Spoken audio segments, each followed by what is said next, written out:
Talofa lava and welcome to the Global Pasifika Success Podcast. I'm Andrew Fa'avali, your host.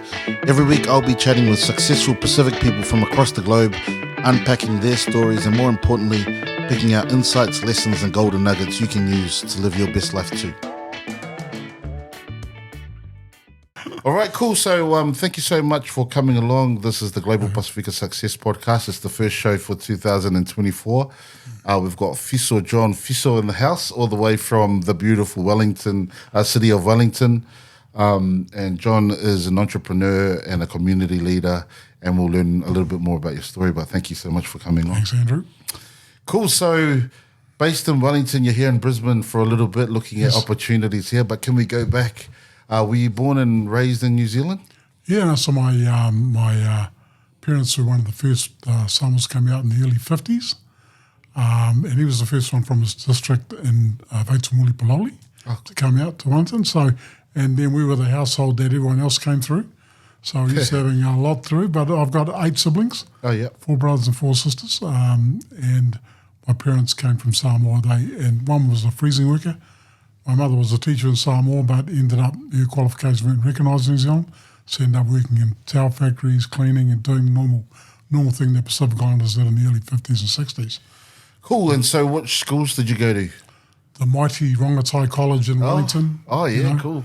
The home of all the All Blacks, Ma'anonu, Junior, Fiso Tonu, the Savia brothers. Yeah. Yeah. So Rongotai then down to Otago University. Oh, cool. To do physical education and economics. And then went to Teachers College in Christchurch, and then went overseas, played a bit of sport, and then came back and taught for 5 years, and mainly in Wellington and Hawke's Bay. Cool. We've had someone else from Rongotai, Alex Fala. Oh, yes. Oh, no, he's actually from St. Pat's, I think. We'll claim him. Yeah. But do you know him in your business? His name's come across my table. Oh, yeah. He was a former Rhodes Scholar, and I think about Rongotai because I met him at a national under-15 rugby tournament in Rongotai. Oh, yeah. Back in the day. But you're going back to the under-15 tournaments, and that's going way back. Yeah, way back. Oh, cool. So what did you study at Otago? Physical education and economics. Oh, okay. So quite a strange combination. But why did you take that up?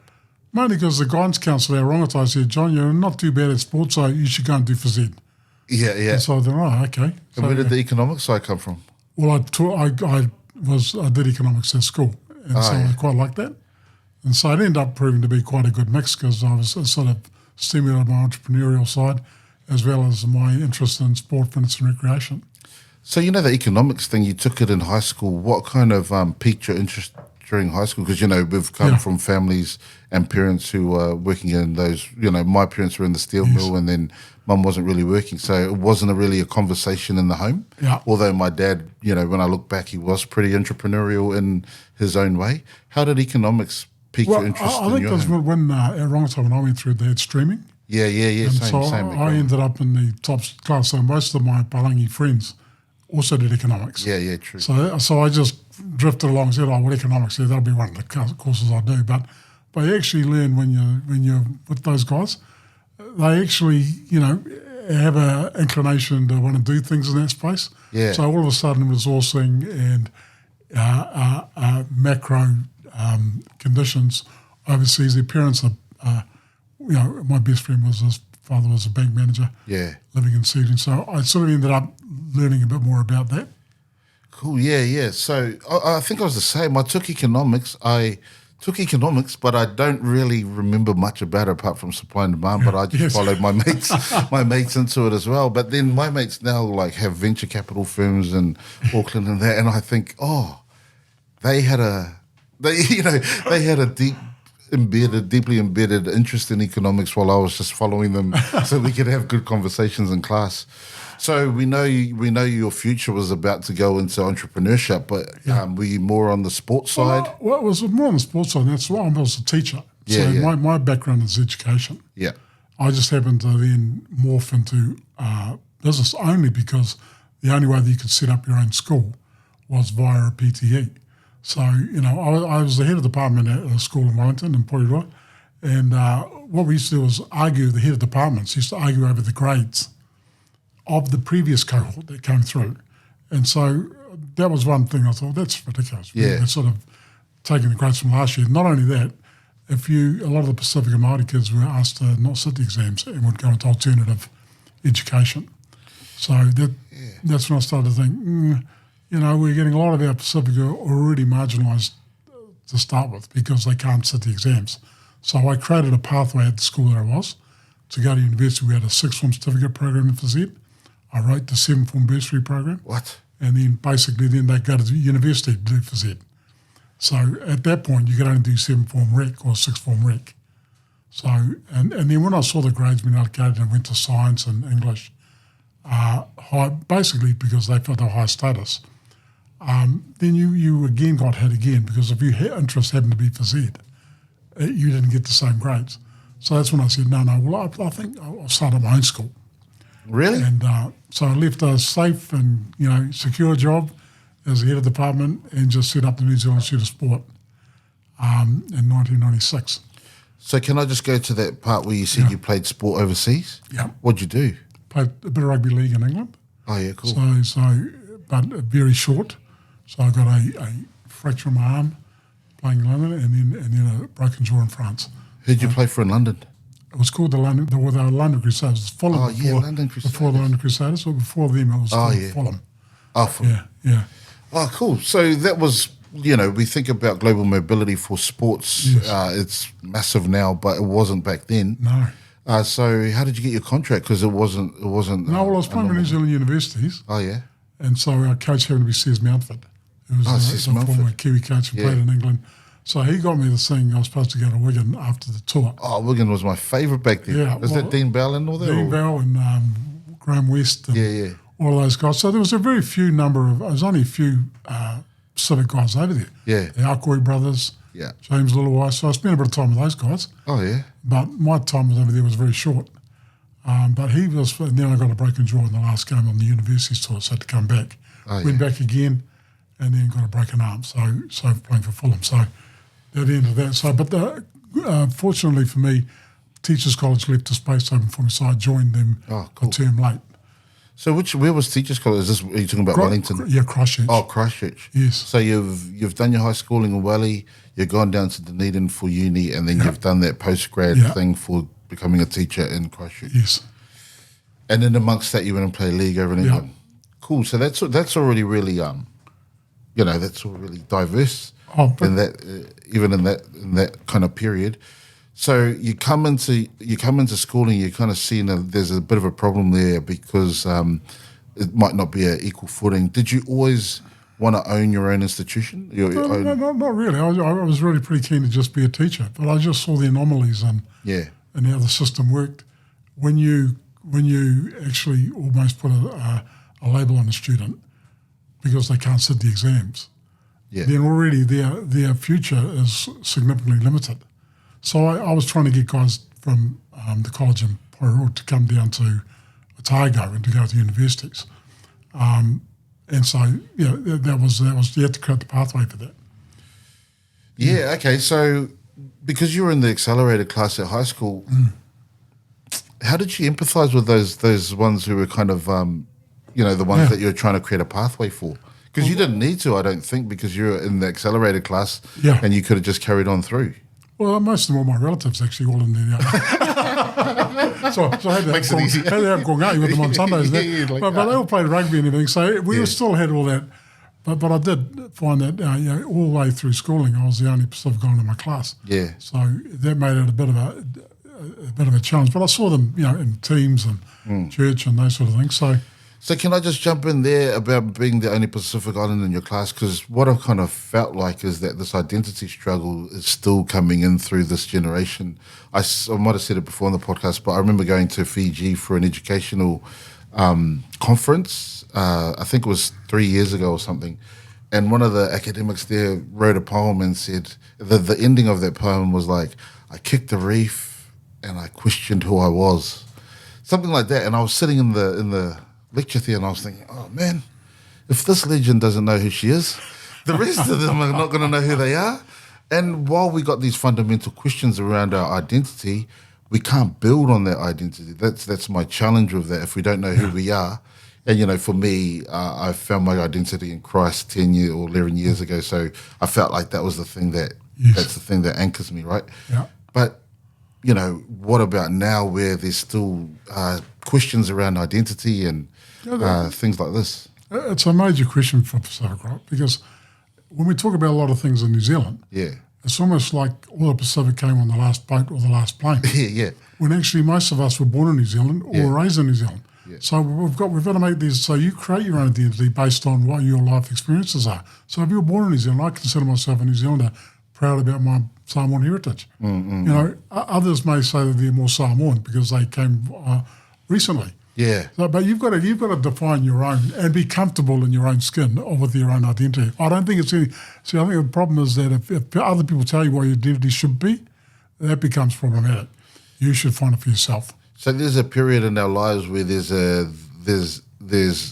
a journey where we try to define our identity. Why I posed that question was because that identity is usually formed around that high school area, and that high school era. But for you were in the class where it was mostly Pahalangis and it was accelerated, so they were really intelligent Pahalangis.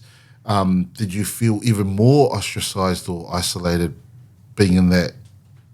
Because I was the truth is I was actually in the same. I was in an accelerated class, and I was the only Samoan. How I dealt with it was I didn't trust them more. I thought, they're just all racist, and then I started to try to want to bully them. But by the end of seventh form, they were my best mates. They're still my best mates, and I found out how more around our sameness than our difference. I think for me, the role models that I had, my older brother went through before me. Yeah. And he was in top string class as well. So I think he already covered I got a pretty good armchair ride. Yeah, cool. He was good at sport, good at in the classroom. But I also went to a Palangi church with my father. We were at the Methodist and the PIC church. Yeah. But because we couldn't really understand a lot of he sent us to the Baptist church. Oh, yeah. So I thought it was pretty, pretty amazing. Then we could understand. Now, I think also that helped us with the English language. Yeah. Because everything was, the Bible readings and everything were. So did you start off at Newtown, PIC? Newtown PIC, yes, exactly. Constable Street. That was the centre of the universe back then. Yeah. Okay. So you're at you go and start New Zealand Institute of Sport, 1996. Yeah. Your goal is to try to have a strengths-based kind of institution for Pacific people to come in and. Well, not specifically. My view was how do we use sport to improve the learning opportunities for kids. And when I was at the school that I was at and other schools, a lot of these kids were good at sport, but they couldn't translate their interest in sport into education. So all we did was use the catch of sport to give them the education. Man. And that's why I called it strengths-based, because they're good at sport and then you're giving them an education, which the tale might be that they're not good at education, but you're showing them that they actually are by intersecting these things. Man, I'm interested in the entrepreneurship because you can, just because you're a teacher, the teacher part helps you with the curriculum and the pedagogy and all that kind of stuff, but it doesn't set you up for the business part. So did the economics degree help you that much, or is it, is that the theory thing and then you get thrown into the fire by starting up your own? Well, I think in education, everyone talks about critical analysis. Yeah. I think if there's one thing that I developed when I was at school, and I've seen in others, is to be critical about your surroundings, about various things that are happening in front of you. Yeah. So, and part of that is when everyone goes, you're not qualified to talk about the economy. And my response to all the Pacific people about that is, no, you know what the prices are in your local grocery store. That's right, yeah. You know when you've got enough money in your bank account. Yeah. So you can be you can talk about economics all you want. And let's face it, the stats on economists, our qualified economists, they've got about a 50% pass and fail rate. That's right. So I'd say the general public have a better hit rate. Yeah, we've got good chances. It's probably a place to go into. Yeah. So what was it like starting up your own institute? Oh no, because it's a bit like you lose a completely good salary and a career to go to virtually nothing.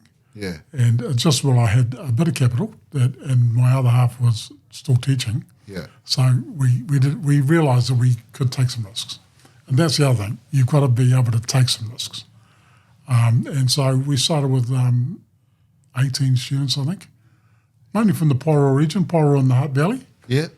And those 18 kids, we have a lot to do with them even now. Like we had a reunion about 10 years ago and about 16 of them came back from all around the world. And we were only there for 1 or 2 years, that cohort.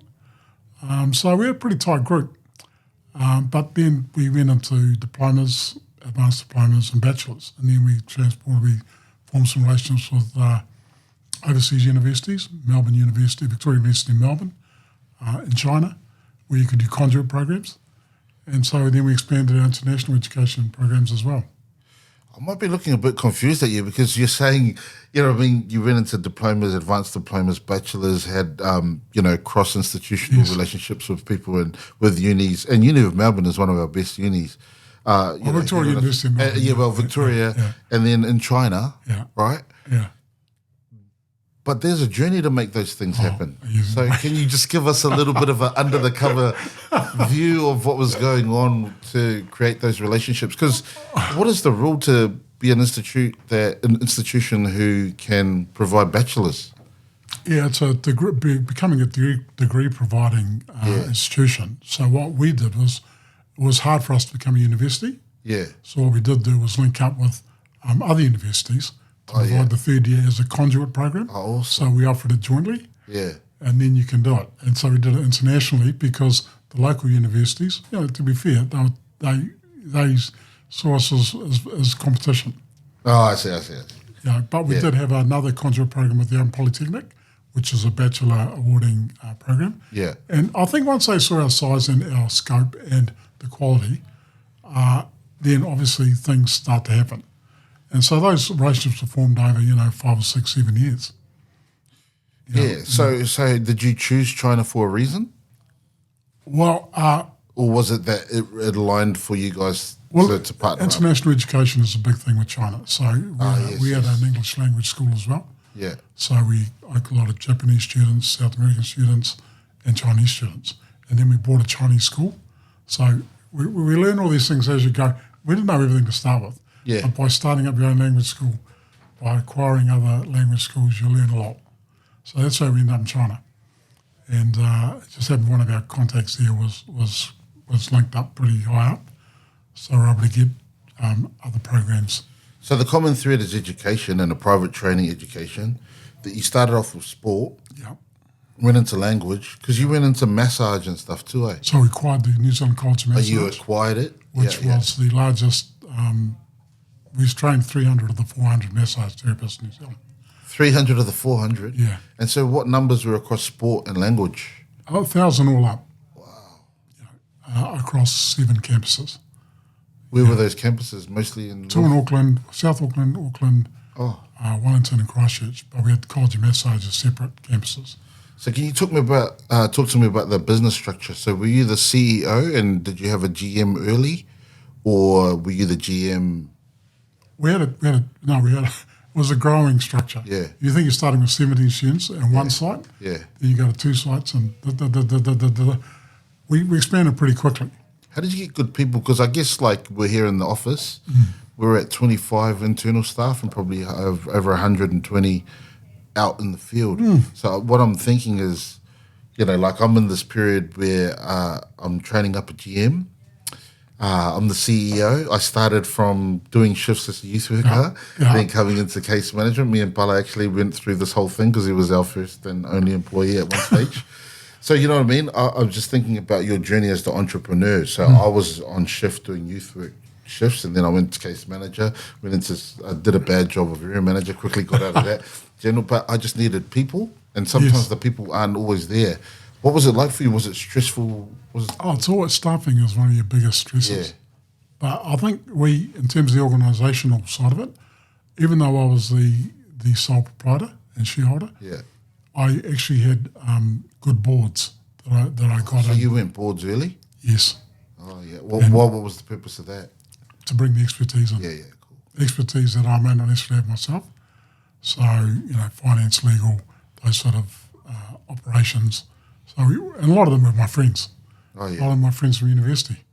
And so we had some good robust discussions, but generally They helped a lot in terms of refreshing the organisational chart every year. Awesome.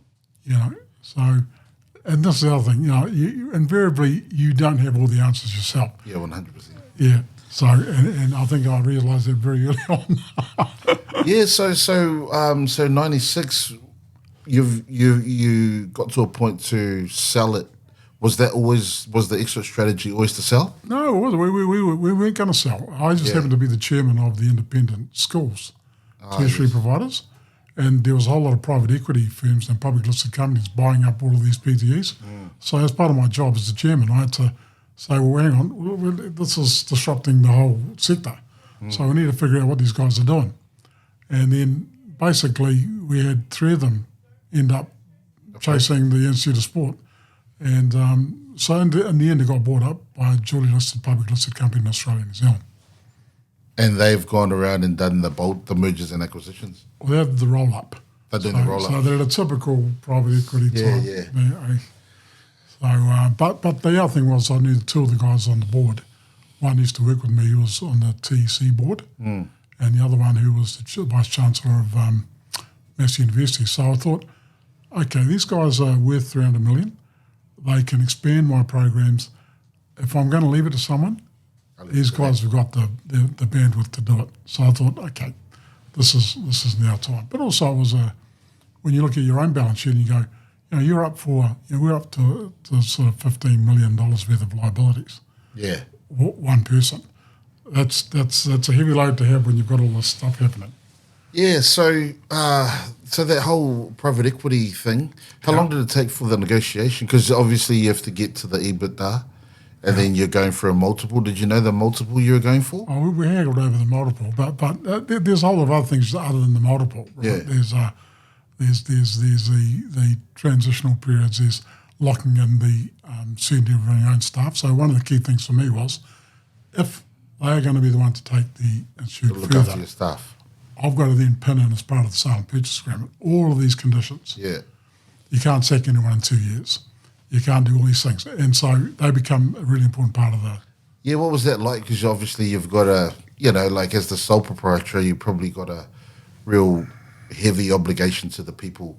Definitely. And the people are probably a little bit fearful that they're going into this big, massive roll-up situation. Yep. And they're probably feeling unsafe. So was that the thing that was driving you to get the terms and conditions right for the buyer? We definitely had to get terms and conditions right. Like, we didn't even let them come in for 6 months after they bought it. Oh, really? To secure the future of the school, because there was an audit coming. Yeah. And I wanted to make sure that they got the top. We were already on the top cycle. But it had to come, I wasn't confident that these guys would be able to continue the audit cycle at a 4-year cycle. Yeah. So we stayed on for 6 months, got it, and then left. And was it part of the buyout that you had to remain in and, work? Yeah, well, they were a bigger organisation. I mean, take an executive position but as soon as you don't own the Institute of Sport, your baby, it's pretty tough to stay in a wider group and watch them make, as soon as they maybe you wouldn't make yourself.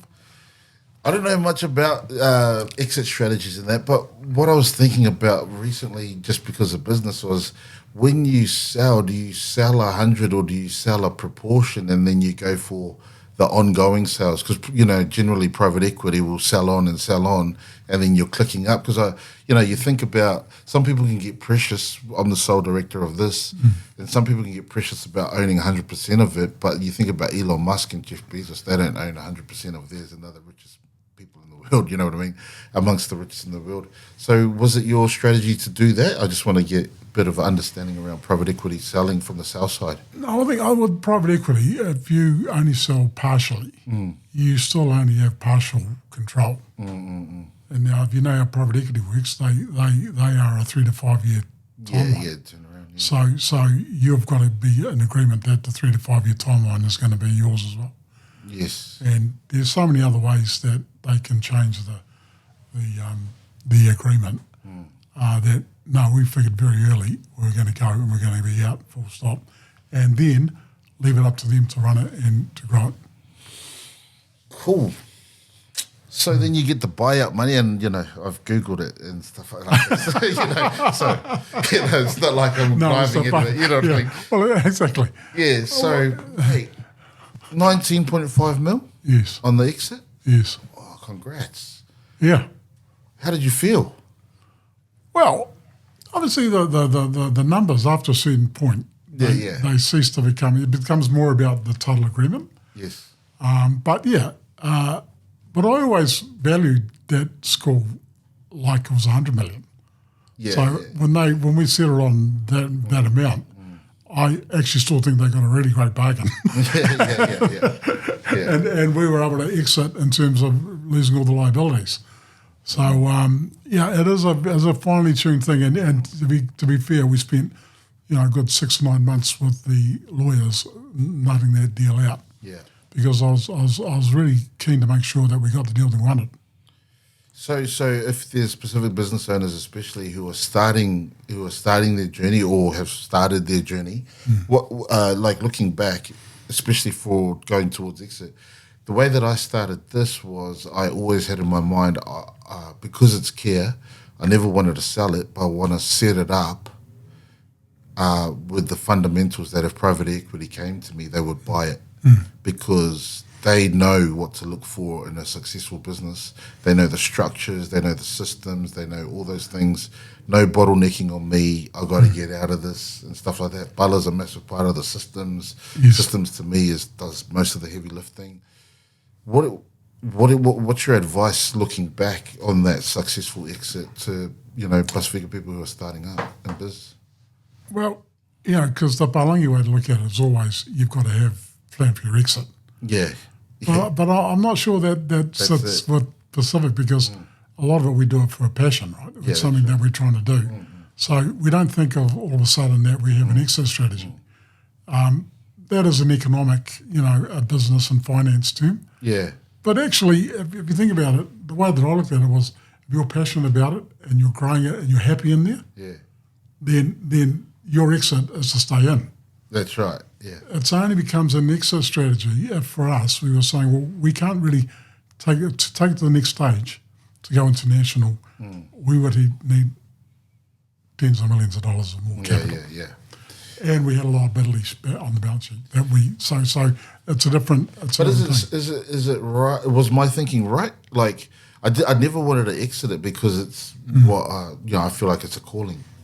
The stuff that we do, but. Does it make sense to set it up with the fundamentals that private equity will look at so that it's sustainable and the structures for business success are there? Well, it does, because it doesn't matter whether you're setting up for exit or not. Yeah. The principles are the same. Yeah. And so really, if you're running it like for us, we ran a great business, operating model was great, financial structures were great, sales and marketing was great, HR was great. Okay, when you've got all those, you're going to be open to offers coming in if it's good enough. Because I noticed even with the other schools, there were bigger schools than us in New Zealand. Yeah. But no one wanted to touch them because they didn't have the same quality fundamentals. Yeah. So it's a key thing. When I left New Zealand, heaps of people had those blue wainanga or jackets. You know what I mean? Remember those jackets? Yeah. Was that the same? Was that a PTE as well in the same vein, or was that? Well, it's the Maori equivalent to Maori Polytechnic. Ah, it's the Maori Polytechnic. So it actually had government. Yeah, it was government assistance. So it was different to.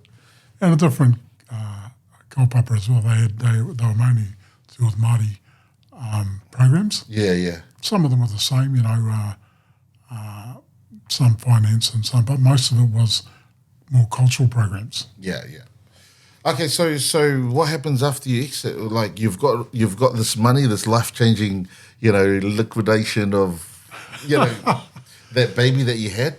What happens after that? Well, we decided we retired. So I said, okay, and I took my management team. Yeah, that's Bex and Show and finance and so there's about 5 of us. I said, okay, we're going to retire now. Yeah, and so we left. We took them out of the business and for about 3 months, we were sitting around eating lunch and wondering what to do. Then we ended up saying, well, look, a man of mine in the States was saying, well, He likes to spend his time by going down to his mate's cafe, reads the paper, helps out a little bit, socialises some people. I thought, anyway, so we bought a cafe that we're having, things. And then from there we thought, okay. Now, to be fair, we had a lot of people approach us because it was public news that we did pretty well out of that sale. Yeah. So every person was putting options on the table. Yeah. But that's how we got the next two, because our pastor in Porirua is health practice. He was the chairman. Okay. It was headed for insolvency, but serviced 2,500 people. So we ended up having to pick that up, turn it around, grow it, and now we've got a health hub in Kapiti, and that service is still growing. And is that structured as a non-profit? Or is that a private? No, that's private. There's this is the other thing. People don't understand what the difference between not for profit doesn't mean you can't make services. And I'm to be fair, I'm thinking, like, because every civil person in business always apologises for if they make a profit or something. No, it's for the people. What's that? I'm not drawing. That's right. But I'm thinking, no. It's like you think the Chinese and Indians think like that? Yeah. No, they are hardwired to making a surplus. What you choose to do with your surplus is up to you. Yeah. But the key thing in business, make a surplus, and don't apologise for it, because that's going to help your family, help the community, help your church if you want to. Yeah, the thing is that we're wired collectively anyway. So when we get a surplus, it's going to go back. Yeah. It's more likely to go back into community from us because we're collectively wired than it is for individualistic kind of societies. We did plenty of stats on. We employed more Pacific people in the group. We paid them more than the average for the sector. And generally they stay longer with you because they're either family, friends of family, and that sort of thing. So I like the private sector, and I like that you are making surpluses, because that means there's more opportunities for everyone. So what other things? So you've got what does the health? What does that health organisation do? Nurses and doctors, immunisations, that sort of thing. So it's a health service. So we've got a hub in Kapiti which has got South Seas Healthcare in there. Habit Health, physios. We've got vein specialists in there, that sort of thing. So we're trying to grow a service, a group of services. But so you're saying Kapiti like in Paraparaumu or something? Yes. So we took over the old Welltech Whitireia site. And we've converted it to a health hub. Is that in Porirua? Or? No, we've got another practice in Porirua, Cannons Creek, but no room for expansion. So we had we're at the coast, and to be fair, that's where a lot of the Pacific are moving. Vin, Foxton, Otaki, because the housing's cheaper. So if you listen to the government, they say, no, it's all in Porirua. No, everyone's moving. They've got some of the highest rents in Porirua. That's right. So we've got. That's why entrepreneurs are good at it, because they can react more quickly.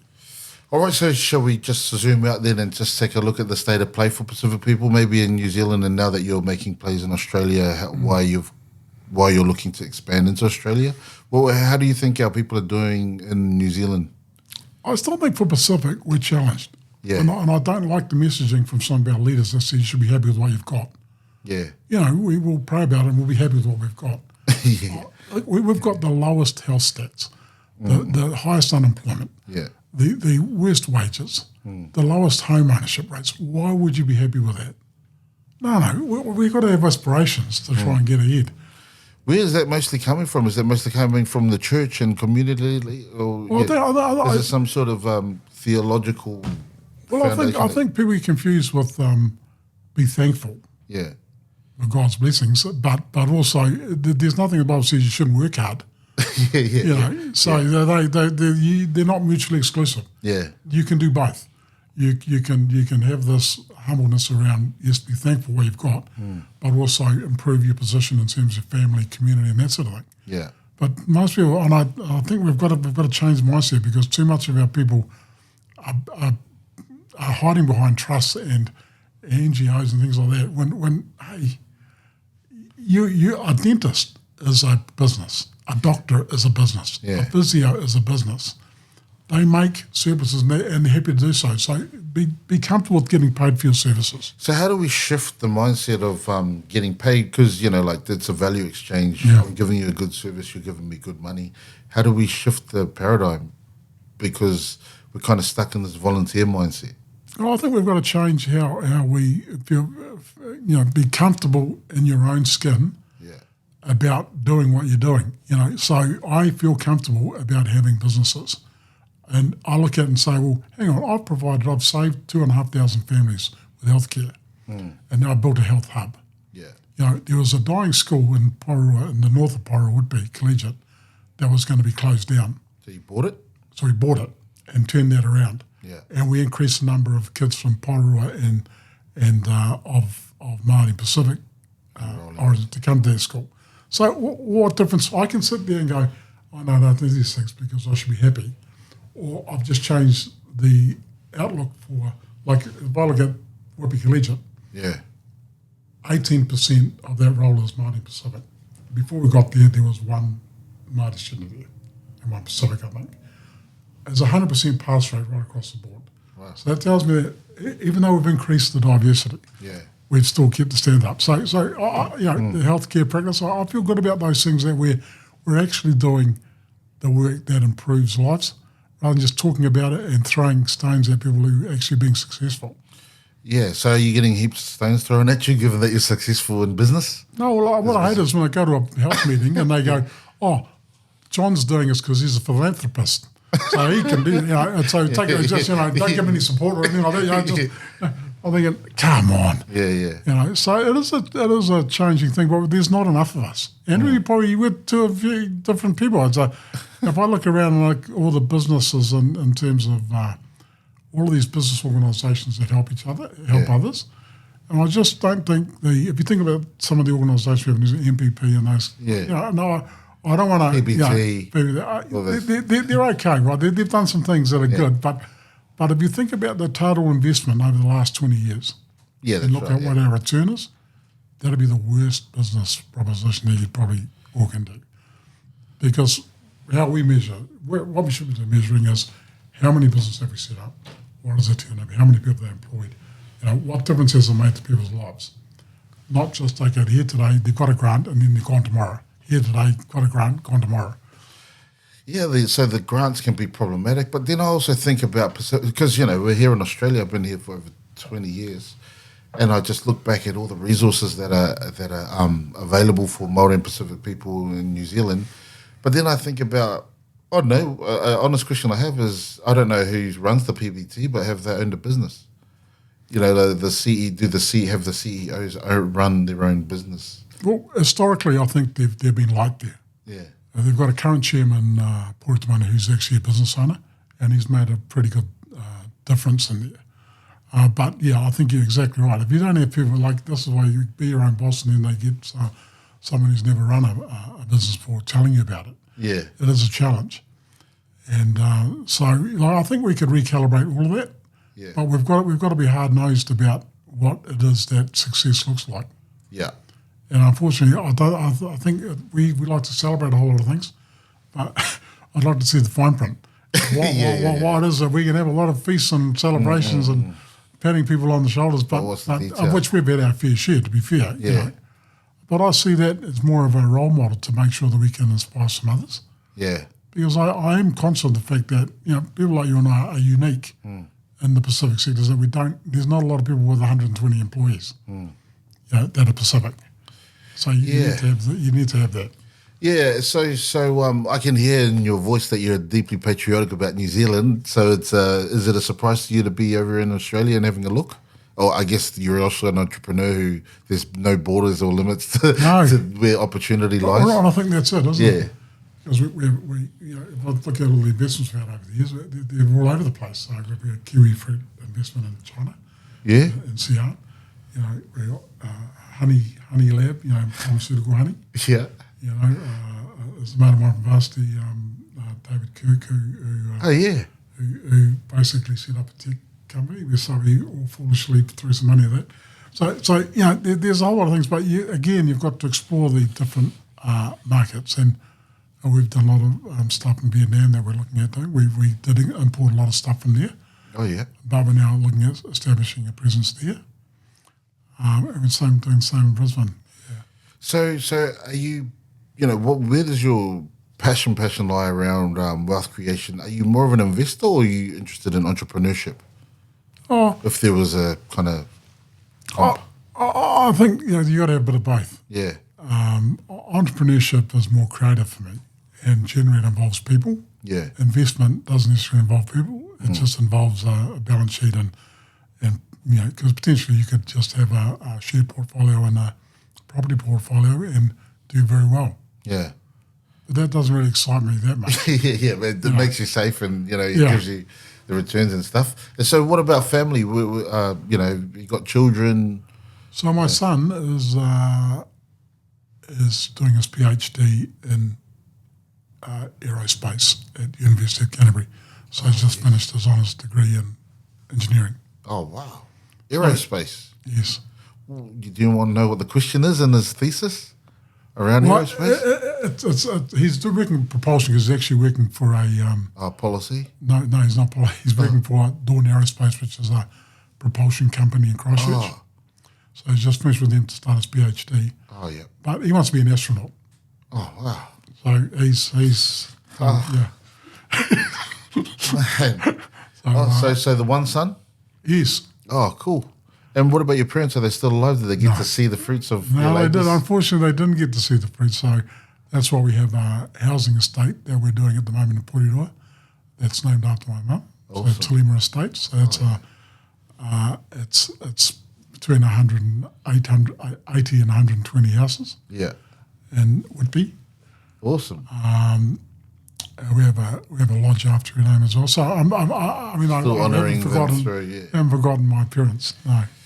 And for a person who's got so many projects on the go, you're still looking fit. So what? You still look like you play second row. But so what is it? Have you got a good balance in life? No. It's good people. The experts are my everything. Basically the people. So we have a head office in Wellington with all the right, finance, sales and marketing, payroll, business development. But Bex is chief of staff and looks after a lot of my personal stuff. Awesome. So, and because she's done it for 25 years, she knows everything. Yeah. And it's like I don't even have to think sometimes. She just knows what to do. So when she came to Australia, we knew we couldn't let her go. So, we've got it's a family, it's a real family feel. Like a lot of these people have been with me who are working for Fiso Group have all been at NZIS with me. So we've just migrated to another entity. So with Fiso Group, is that the overarching group, and then you've got are they actual subsidiaries or are they all? No, it's set up like an American family office. Oh yeah, family office. So you've got a beneficiary arm. Oh yes. You've got a business arm, and you've got a philanthropic arm. So the head office looks after the business side. Yes. And we basically, myself and my family, look after the beneficiary side and what things we're interested in. We're interested in school, education, sport, churches, so we give back in that way. Can I ask how old you were when you started the NZIS? 32, I think. Man. Yeah. And so what's the picture for the future? Well, look, I think the reality for me is I look at Pacific, and on the one hand, I'm enthusiastic for them because I see a lot of young people coming through with a lot of talent. Yeah. But I'm actually also a bit concerned that we are going down a road that doesn't give us possibilities and choices. Yeah. And it's a mindset change first. Yeah. And it's not. It's there's a lot of debate over your identity. Don't lose your culture. You can afford to be Pacific in a modern environment. Yes, you can. But somehow, like when we have a lot of Pacific businesses, why do they only think that they can deliver to Pacific? Why don't they? Like I like have you seen the Klapa Croatian guys? No. The band that's coming out of Auckland. No. What are they doing? So he's got a square named after him in Croatia. Oh, yeah. So he had a Croatian music teacher who taught him all these Croatian songs. He was a great musician. So him and his brothers got this, and now they're famous in Croatia. I think I've seen something of them. Yeah. And these guys they rock. And I'm thinking, these guys, they found a pathway somewhere completely on the opposite side of the world, doing something they love, and they're getting paid handsomely for it. They're famous over there, and I think that's a unique thing, And we just got to get Is it that it's not a zero-sum game? You can still grow in your identity and grow in capitalism. Correct, and I think that's the confusion that we have, which we've got to answer. It's not a payoff. Like if you become, if you are your authentic Pasifika self, it's not. Oh, so we've got to give up all Western constructs. No, because just as there's a whole lot of different Palangis, a whole lot of different Māoris, there's also a whole lot of different Pacific. We all think, because I hate it when people go, someone's representing the Pacific community. Well, I don't know if you represent me. We just got to get out of this thing of one person. Like we go to some meetings I go to and they go, I represent the community. And I'll tell you what's going to massive and I'm thinking, diverse. Really? Yeah, I think that too. So I definitely think it's a mindset change. But it is happening because I look at my son and his nephews, my brother's sons. I mean, our parents can't, freezing worker, cleaner. Our next generation, we became school teachers and bankers and the police. My brother was an inspector in the police. And the next generation, you've got an astronaut, you've got a Deloitte's guy who's in there, you've got an international lawyer, and he's off to Poland to represent New Zealand in some What's your nephew's name at Deloitte? Ezekiel Fiso. Yeah.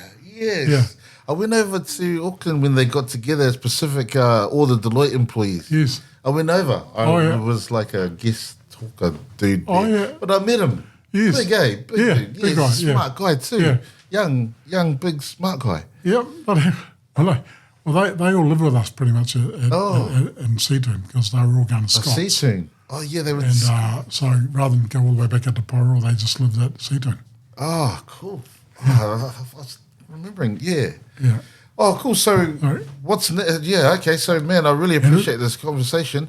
We got to talk some more because I can see some joint ventures. So who's your league team? My league team? Yeah. I like South because it's got a Kiwi connection. Oh, yeah. But actually, after the final, I was starting to think Penrith because there's a lot of Samoans in that team, particularly the prop there. Yeah. He's got a great story. The guy who no one took a chance on him. He had to have his job bricklaying or something as well as turning up to training. Is that Fisher Harris?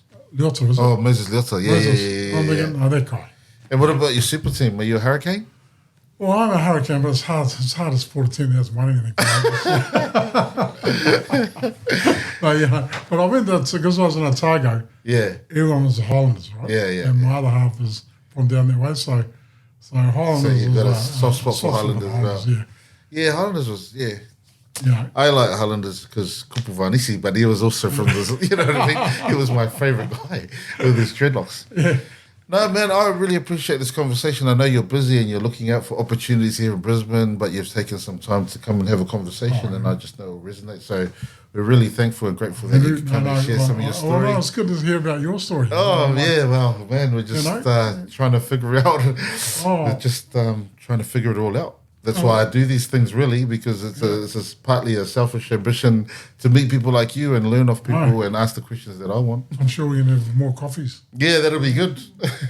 I found this Samoan food shop, Sears. Shout out to Sears. Love when you bite their kakapatas and the oil comes down. It's great. We've already had 2 trips there.